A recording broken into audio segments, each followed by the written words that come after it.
And welcome to the very last video of Christmas Exposed, and I do hope if you watched them to the end that you did enjoy them, and thank you for watching. You are very awesome. But as this is the last video, you can see that there's no more treats and specials on our wall calendar. However, I did save the last tag for our Advent tree, and that is the star on top of the tree, which is also meant to celebrate that Christ has come. It tells the story of the Bethlehem star and how wise men traveled far and wide, outcasts to traditional Jewish culture. Also, further than that, that a Roman emperor or governor tried to kill all the babes because he did not find the birth announcement of a king so well deserved, of a virgin mother and a father who adopted a son begotten by God. Also that the angels appeared to the lowest of society, in the sheep herders, in the fields, crypts, and it all takes into, for me, from Luke 2 verse 7, where it explains how Mary wrapped Jesus in cloths and put him in a crypt because there was no place in an inn, no room. It was all booked up. But the story you will find in Mark, Luke, and also Matthew. Before we light the Jesus candle for tomorrow, which is Christmas, I do want to do something very crazy, and that is strip all the fanfare from the story until we get to our gift. So the calendars, that's where we're gone, the tinsel, the tree, even dear old Saint Nick.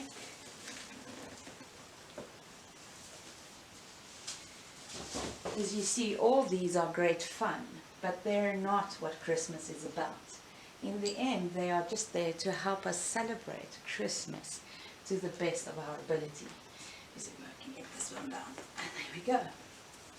So as we have an empty room with the exception of our 4 Advent calendars, and that will be the only thing that will remain for the rest of the video, we are lighting the Jesus candle to remind ourselves that even though there's all these great things, all these gifts that you will be opening either on Christmas Eve or on Christmas Day, and if you're Orthodox in September, you will get these.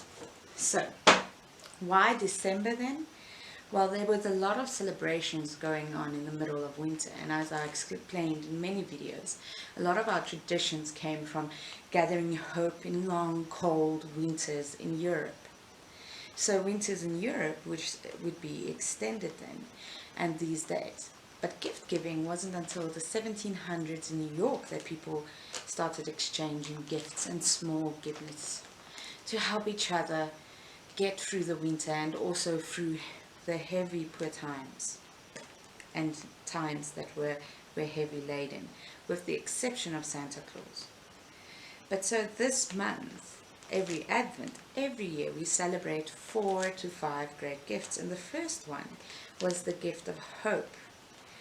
And if we did it well and we followed the reflections, or at least reflected on hope, we would have unwrapped the gift of hope in spite of our circumstances, a hope in things that are bigger than us, bigger than COVID, bigger than getting things and having things, even bigger than humanity itself.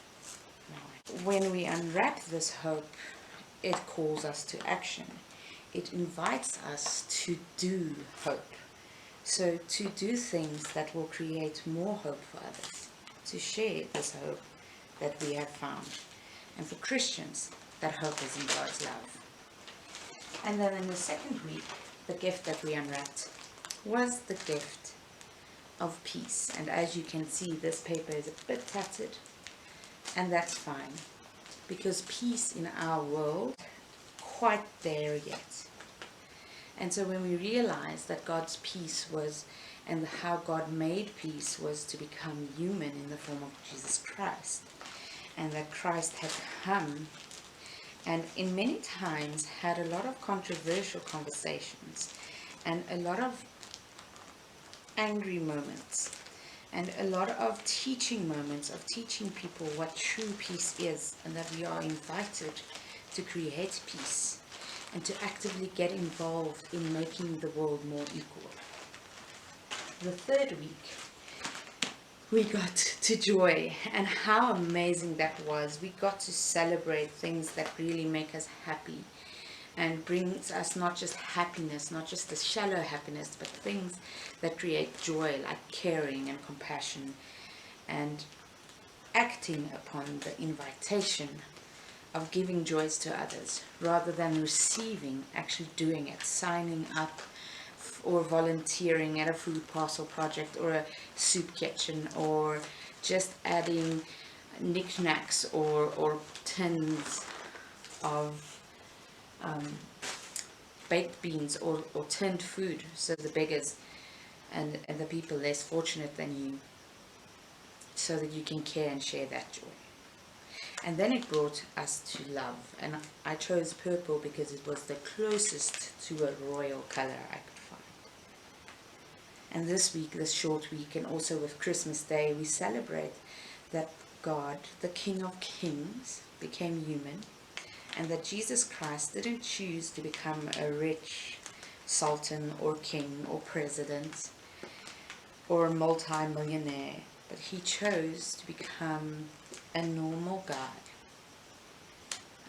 Once you read all the scriptures and how many people had hoped to call their sons the Messiah, you realize that the name Jesus was almost as common as the name John today.